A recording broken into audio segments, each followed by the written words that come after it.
A meeting not even pneumonia or cancer could prevent. Two heads of state, both leaders of their respective churches. What if one of the final private conversations of Pope Francis's life wasn't with a cardinal or a bishop, but with a king? When King Charles met the Pope in October 2022, no one knew it would become one of the most quietly significant meetings of Francis's final years. What did they speak about behind closed doors?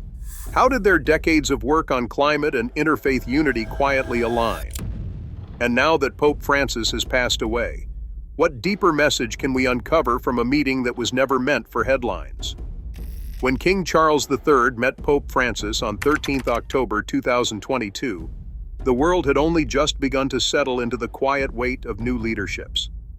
The Queen had died just weeks earlier, and the newly crowned king was stepping into a role shaped by history, but not immune to change. At the Vatican, Pope Francis, now in the 10th year of his papacy, welcomed him for a private audience that was noted by protocol, but not elaborated on. No transcript followed. No formal joint statement was issued. But in hindsight, now that Francis is gone, that meeting seems far more than ceremonial. Pope Francis passed away on 21 April 2025. His death marked the end of a deeply influential papacy, defined not by grandeur, but by humility, inclusion, and a quiet insistence that leadership must serve those on the margins. In remembering him, the images of his most reserved moments carry particular weight, none more so than his encounter with the newly crowned British monarch, held without fanfare, tucked within the marble corridors of the Apostolic Palace. That meeting, though brief and private, was historic in its own right. Charles, having ascended to the throne only in September of that year, visited Rome as part of a broader effort to re-establish ties and mark a new era. He did not arrive with pomp. His schedule was restrained. The visit to the Vatican was described by official sources as cordial. The Pope and the King exchanged gifts, they spoke in private, and then they parted. But those few details, sparse as they may seem, rest atop decades of context. For Charles, this was not his first meeting with a pope, but it was the first as monarch. For Francis, this was one of his final audiences with a head of state who shared not only diplomatic obligations, but long-standing moral concerns, particularly regarding the environment and the spiritual demands of modern leadership. Observers noted the deliberate simplicity of the visit. Charles did not arrive with a large entourage. He wore a dark, modest suit. Francis received him with the same warmth and restraint he showed to many visitors, regardless of title. The Apostolic Palace was quiet, the audience chamber familiar to many world leaders. But few meetings between religious and constitutional leaders have carried such alignment and purpose, both men having dedicated much of their public life to the same urgent calls: environmental protection, social justice, interfaith cooperation, and moral responsibility in governance. Though no public record was kept of their conversation, their shared priorities are a matter of public record. Pope Francis had, in 2015, issued Laudato Si, a groundbreaking encyclical that treated climate change not as a technical issue, but a spiritual one. He addressed world leaders with clarity and moral urgency, calling for care of the earth and those most affected by its degradation. King Charles, then still Prince of Wales, had spent decades warning about the same crisis. As early as the 1970s, he spoke about ecological stewardship, organic agriculture, and the consequences of unchecked consumption. What had once seemed eccentric became prophetic. By the time he met Francis in 2022, Charles was no longer a voice on the fringe of environmentalism. He was a monarch known for a lifetime of consistency on the matter. That they spoke about climate change is not speculation. It was confirmed by multiple briefings after the audience. But what else was said remains between them. And yet, in retrospect, the silence surrounding their meeting feels less like omission and more like preservation. In a world where every gesture is dissected and every word is spun, their silence left space for meaning to grow. Outside the palace, Rome moved at its usual pace.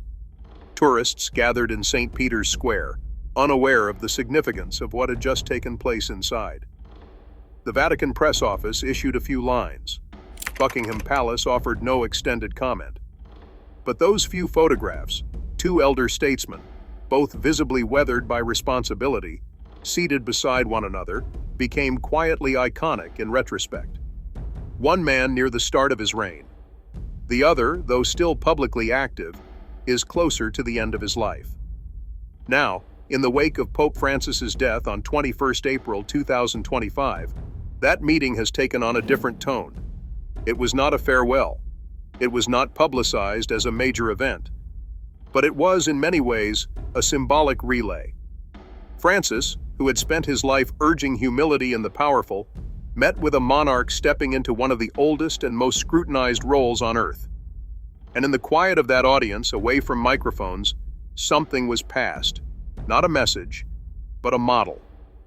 That meeting did not change headlines. But its significance, like so much of Francis's papacy, lies in its subtlety. A king, just beginning. A pope, still carrying the burdens of his office with grace, but visibly diminished in health. They met in October, and by the following spring, the man who once told world leaders that the earth itself cries out for care was gone. Looking back, the silence of that audience feels sacred. In the months that followed their meeting in October 2022, King Charles returned to public duties with the familiar cadence of a monarch finding his rhythm. There was no direct reference to his audience with Pope Francis, no interviews or comments that reflected on the encounter. Yet as he moved through engagements both domestic and international, something about the consistency of his message, its tone, its depth, its moral undercurrent, suggested the audience had not been forgotten. To understand that quiet influence, it's necessary to look further back, beyond that final Vatican meeting, into the long history that preceded it. King Charles, even as Prince of Wales, had been no stranger to the papacy. In 2009, he met with Pope Benedict XVI, shortly after the financial crisis, in an audience that touched on shared concerns: the environment, interfaith understanding, and the ethical dimensions of modern life. He spoke then not with a politician's urgency, but with a philosopher's patience, someone who had been warning for decades of a widening gap between human progress and spiritual balance. Earlier still, in 2005, Charles had attended the funeral of Pope John Paul II. He did so not as head of state, but as a senior member of the royal family. Even then, he carried the symbolic weight of reconciliation. His presence in St. Peter's Square stood in quiet contrast to the 5 centuries of religious separation between the English crown and the Roman Church. It wasn't remarked upon loudly, but it was noted. These moments, solemn, respectful, and rooted in shared values, were early markers of the relationship he would one day inherit and continue. Pope Francis's own interreligious work was well established by the time he met Charles.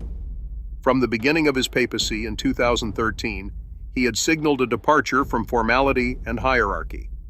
He prioritized dialogue with other faiths and took unprecedented steps toward healing old divisions. In 2019, he signed the document on human fraternity in Abu Dhabi with Grand Imam Ahmed El Tayeb, describing it as a guidepost for peace and mutual respect between Christians and Muslims. In Iraq, he prayed with Yazidis and spoke of shared suffering. In Jerusalem, he embraced Jewish and Muslim leaders on sacred ground. Charles, though constrained by constitutional boundaries, had mirrored this spirit. Throughout his public life, he visited mosques, synagogues, Hindu temples, Orthodox churches, and gurdwaras. He spoke not of tolerance, but of shared spiritual wisdom, of what could be learned from others, rather than simply respected. He had studied sacred texts, embraced Sufi poetry, and spoken often of the moral imagination needed to bridge the sacred and the secular. Their October meeting, then, was not the start of something new, but the convergence of paths long in motion. Both men had spent decades outside the ideological mainstream, speaking of values not always fashionable: restraint, reverence, responsibility. By the time they sat across from each other in the Apostolic Palace, they needed no introduction. What little was said publicly was enough to confirm the nature of their exchange: discussions on climate change, dialogue among faiths, and the urgency of shared moral responsibility. And now, with Pope Francis gone, the full weight of that meeting begins to settle into history. His death on 21st April 2025 did not come as a surprise. His health had been visibly declining for over a year. Yet the finality of his absence shifted how past moments were remembered. That quiet meeting in 2022, once seen as part of diplomatic routine, has become something else entirely. A parting gesture between two figures shaped by conscience, not merely ceremony. It would be tempting to overstate its meaning. But Pope Francis resisted that kind of thinking.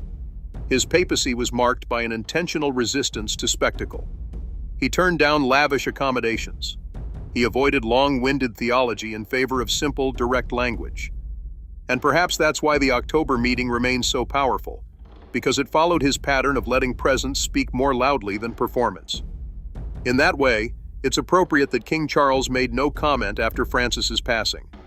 No press release, no tribute delivered at a podium. Only a formal message of condolence issued by Buckingham Palace, acknowledging the Pope's deep commitment to peace, compassion, and justice. It was restrained, measured, in keeping with both men's understanding of how mourning, like leadership, need not always be expressed in sound.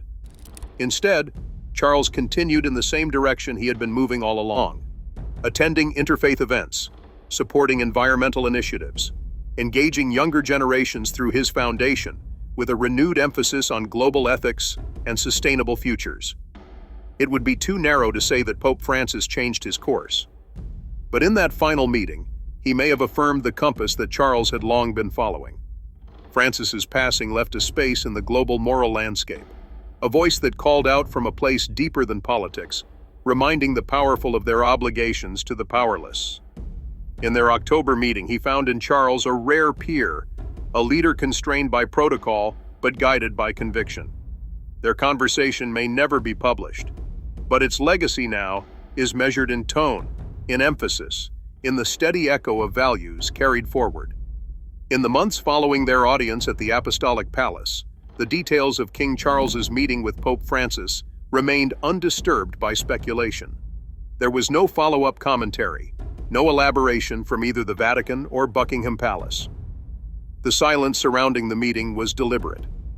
Yet now, in the aftermath of Pope Francis's passing on 21st April 2025, that silence feels even more significant. The conversation may have lasted less than an hour, but its weight has only deepened with time. Official briefings confirmed that the meeting touched on topics both men had long championed: climate change, interfaith dialogue, and the pursuit of peace.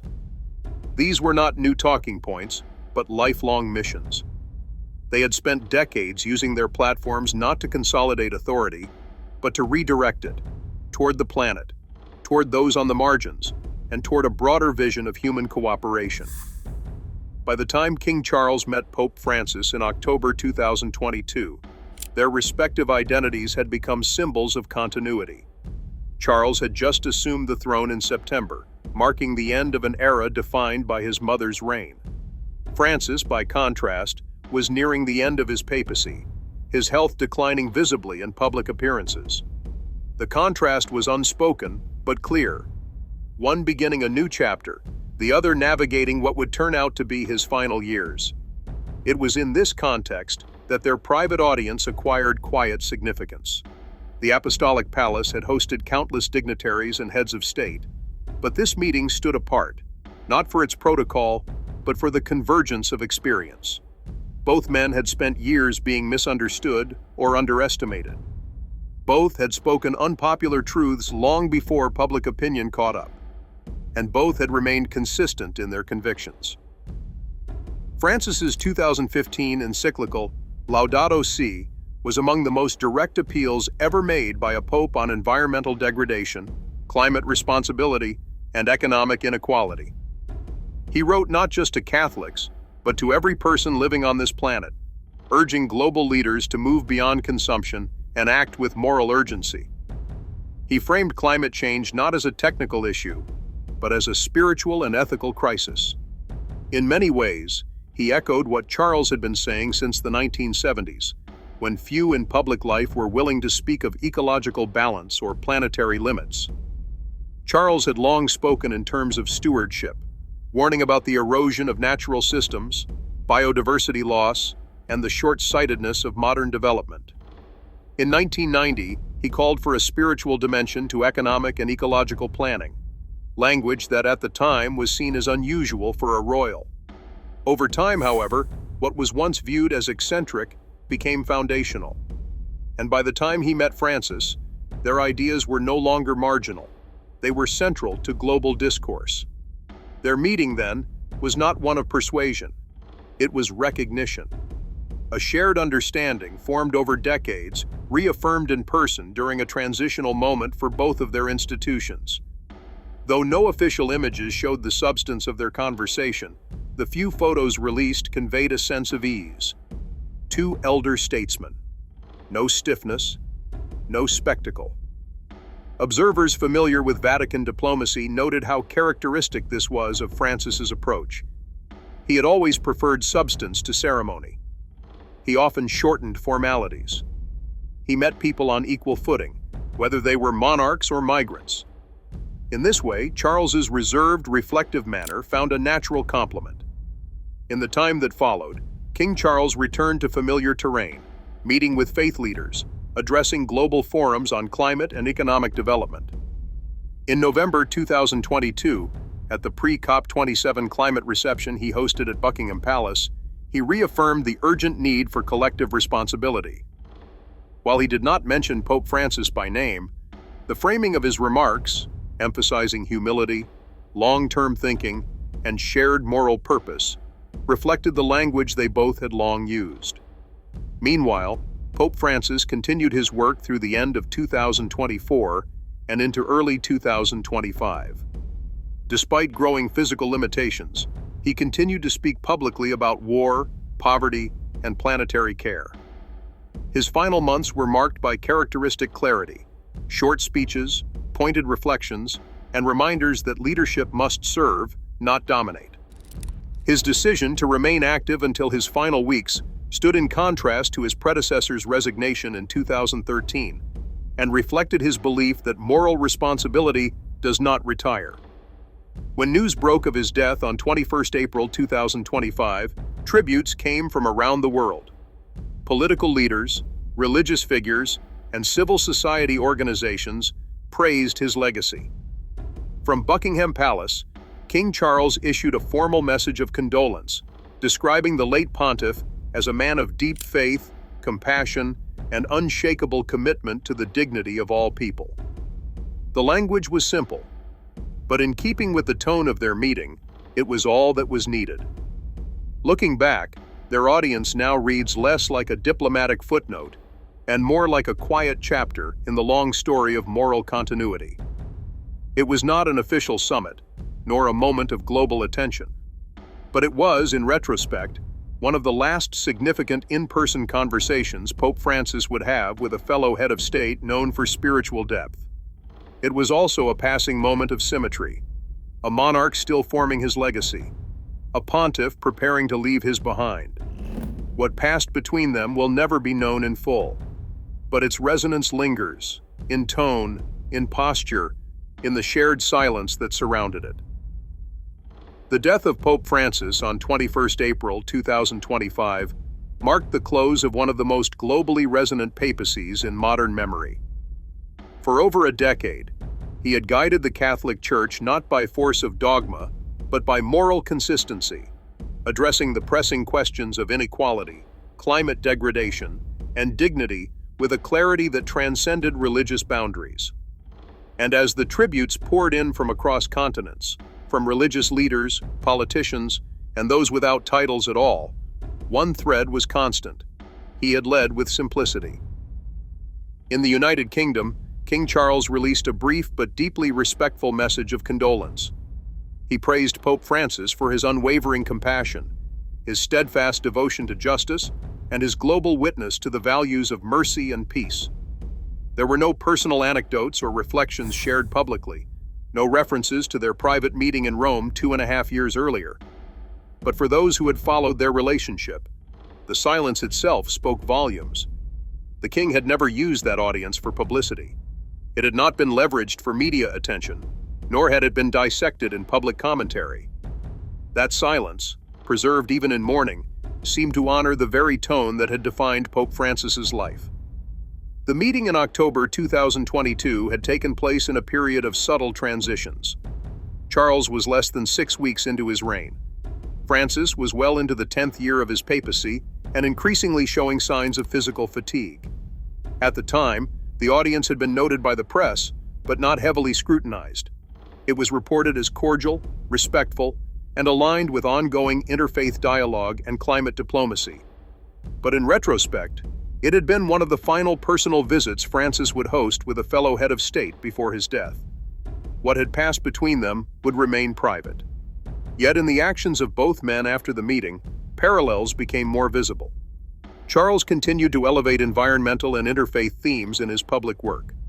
His address at the pre-COP27 climate gathering in late 2022 emphasized urgency, shared responsibility, and the moral necessity of long-term thinking, phrases that echoed the framework Francis had outlined in Laudato Si. In public engagements through 2023 and into early 2024, Charles continued to meet with religious leaders from across Britain's diverse communities, not for ceremonial display, but to listen and build bridges. Pope Francis, meanwhile, continued his leadership despite recurring health issues. Even in his final year, he delivered messages urging a culture of encounter, defending the rights of the poor, migrants, and those facing the harshest effects of climate and conflict. His style remained steady, measured words, inclusive tone, and a preference for personal humility over institutional grandeur. When his health began to decline more seriously in early 2025, it became clear that his time was drawing to a close. Still, no resignation came. Unlike Pope Benedict XVI, who had stepped down in 2013, Francis chose to remain in office until death, another act of continuity rather than disruption. His final weeks were marked by quiet activity. His public messages were brief, his appearances fewer, but his message remained clear: to lead is to serve. When the Vatican announced his passing on the morning of 21st April, the global reaction was immediate. Churches rang bells, governments issued statements.